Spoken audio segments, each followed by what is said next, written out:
सोचिए, क्या हो अगर हमारी प्राचीन कथाएं सिर्फ कहानियां न होकर एक भूले बिसरे आर्थिक युद्ध का इतिहास हों। आज हम कर्मा नायक की किताब हरित क्रांति बनाम पिंक क्रांति के इसी चौंकाने वाले तर्क को समझने की कोशिश करेंगे, जो हमारे इतिहास को एक बिल्कुल नए नजरिए से देखने पर मजबूर करता है। ये एक ऐसा सवाल है जो सच में हमारे इतिहास को देखने का नजरिया बदल सकता है। लेखक का दावा है कि जिन्हें हम हमेशा से असुर या राक्षस समझते आए हैं, वे शायद इस धरती के पहले इंजीनियर और निर्माता थे। चलिए इस क्रांतिकारी दावे की परतों को एक एक करके खोलते हैं। तो किताब के मुताबिक ये संघर्ष असल में दो बिल्कुल अलग आर्थिक सोच का था। ये कहानी है दो क्रांतियों की, जो इतने अलग माहौल में पली बढ़ीं कि उनका आमने सामने आना, उनका टकराना लगभग तय था। तो इस कहानी के सेंटर में है दो सिविलाइजेशंस। एक तरफ भारत की प्राचीन सप्त सिंधु भूमि के सृजनकर्ता और दूसरी तरफ काला सागर के कठोर इलाकों से आए भक्षक। मतलब ये सिर्फ लोगों का टकराव नहीं था, बल्कि जीने के दो बिल्कुल अलग तरीकों, दो बिल्कुल अलग दर्शनों का टकराव था। तो सवाल उठता है कि ये दो दुनियाएं इतनी अलग बनी कैसे? किताब कहती है जवाब भूगोल में छिपा है। जहां एक तरफ सप्त सिंधु की उपजाऊ जमीन थी जिसने स्थिरता और निर्माण को जन्म दिया, यही थी हरित क्रांति, तो वहीं दूसरी तरफ था काला सागर का बंजर और मुश्किल इलाका, जिसने शिकार और कब्जे पर आधारित पिंक क्रांति को जन्म दिया। और उनकी अर्थव्यवस्थाओं में तो जमीन आसमान का फर्क था। एक तरफ थी हरित अर्थव्यवस्था, जो खेती-बाड़ी यानी रिन्यूएबल क्रिएशन पर टिकी थी। यहाँ सबसे बड़ी दौलत था जीवित नंदी, जो असल में उस इकोनॉमी का इंजन था। और इसके बिल्कुल उलट थी पिंक अर्थव्यवस्था, जो सीमित संसाधनों के इस्तेमाल यानी जानवरों को मारकर नमक से सहेजे गए मांस पर चलती। मतलब ये सिर्फ सोच की लड़ाई नहीं थी, ये टेक्नोलॉजी की भी लड़ाई थी।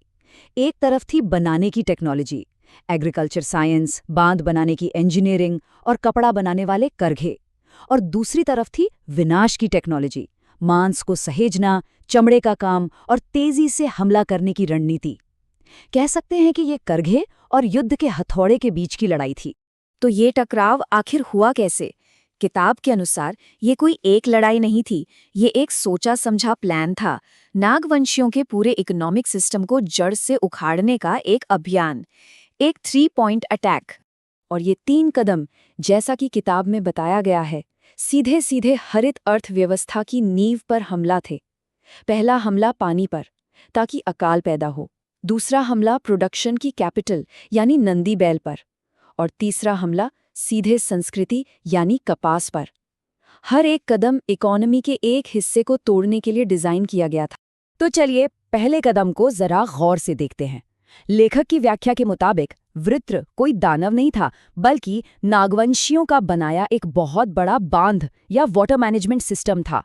इसे तोड़ना मतलब पूरे सिंचाई सिस्टम को तबाह कर देना और लोगों को भुखमरी की ओर धकेलना था। इसके बाद हुआ दूसरा हमला, नागवंशियों की इकोनॉमी के इंजन पर, नंदी बैल, जिन्हें लेखक नागवंशी जीडीपी का आधार बताते हैं, उनका बड़े पैमाने पर वध किया गया। ये सिर्फ जानवरों को मारना नहीं था, ये तो जैसे पूरे प्रोडक्शन सिस्टम को ही ठप कर देने वाली एक सोची समझी स्ट्राइक थी। और तीसरा और आखिरी हमला था कल्चर पर। कपास, जो एक सस्टेनेबल और अहिंसक कपड़ा था, उसकी जगह जानवरों की खाल से बने चमड़े को समाज पर थोप दिया गया। ये एक बनाने वाली सभ्यता पर एक शिकारी कल्चर को थोपने जैसा था। लेकिन असली लड़ाई तो जंग के मैदान पर जीतने के बाद शुरू हुई। और ये दावा इस किताब का सबसे चौंकाने वाला हिस्सा हो सकता है। विजेताओं ने भाषा पर ही जंग छेड़ दी, ताकि हारे हुए लोगों की पहचान को हमेशा हमेशा के लिए मिटा दिया जाए। लेखक इसे भाषाई षड्यंत्र का नाम देते हैं, एक ऐसी साजिश जिसके तहत हारे हुए लोगों के सबसे सम्मानित शब्दों का मतलब बदलकर उन्हें गालियों जैसा बना दिया गया। मकसद साफ था, आने वाली पीढ़ियां अपने ही पुरखों को विलन समझें और उनसे नफरत करें। इसका सबसे बड़ा उदाहरण है शब्द असुर। स्रोत के अनुसार इसका असली मतलब था जीवन शक्ति का स्वामी, एक टाइटल जो उन काबिल इंजीनियरों को दिया जाता था जो पानी को कंट्रोल करते थे। और बाद में इसी सम्मानित शब्द को राक्षस का मतलब दे दिया गया। सोचिए, जो लोग समाज के रक्षक थे उन्हें ही उसका दुश्मन बना दिया गया। दूसरा उदाहरण है वृत्र का।